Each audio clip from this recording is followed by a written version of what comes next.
Nairobi County.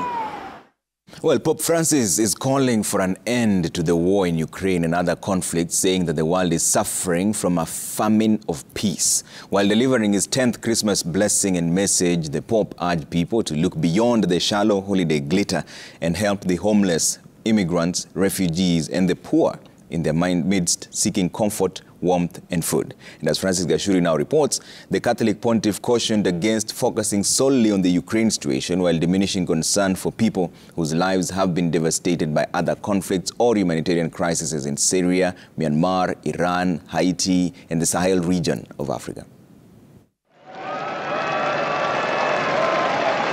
Pope Francis emerged to deliver his 10th Urbi et Orbi, or to the city and the world blessing and message, on Christmas Day.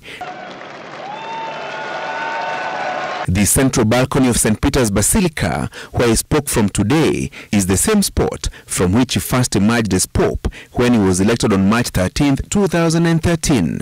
Et benedictio Dei omnipotentis, Patris, et Filii, et Spiritus Sancti, descenda super vos et maniat semper. Amen. The 86-year-old global head of the Catholic Church, anchoring his Christmas message on the war in Ukraine that, according to statistics from the Office of United Nations High Commissioner for Human Rights, has led to 6,826 civilian deaths, including 428 children. More than 10,000 people have been injured and more displaced. The Pope yet again calling for an end to the war in Ukraine and conflicts in other nations, saying the world was suffering from a famine of peace. Speaking to thousands of faithful who thronged St. Peter's Square to listen to his Christmas message, Pope Francis said innocent children were victims of the Ukraine war and called for peace. The Pope said, and I quote, "Let us also see the faces of our Ukrainian brothers and sisters who are experiencing this Christmas in the dark and cold, far from their homes due to the devastation caused by 10 months of war," end of quote. The Ukraine conflict, according to the Pope, should not diminish concern for people whose lives have been devastated by other conflicts or humanitarian crises, naming among others Syria, Myanmar, Iran, Haiti, and the Sahel region of Africa. The Pope added, and I quote, "May the Lord inspire us to offer concrete gestures of solidarity to assist all those who are suffering, and may He enlighten the minds of those who have the power to silence the thunder of weapons and put an immediate end to this senseless war," end of quote.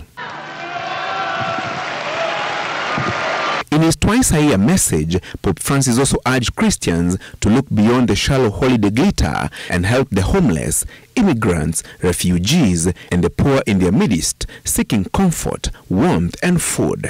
Dalla città di Nazareth salì in Giudea alla città di Davide chiamata Betlemme. Last night, the Pope led millions of faithful the world over to celebrate the Christmas Vigil Mass at St. Peter's Basilica.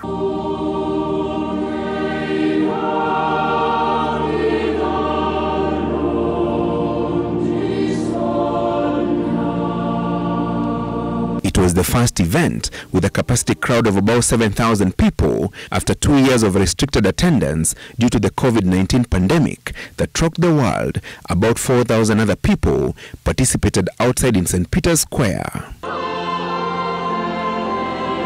As has been the case for the past several months, any ailment prevented Pope Francis from standing for long periods. He delegated a cardinal to be the main celebrant during the Christmas Vigil Mass.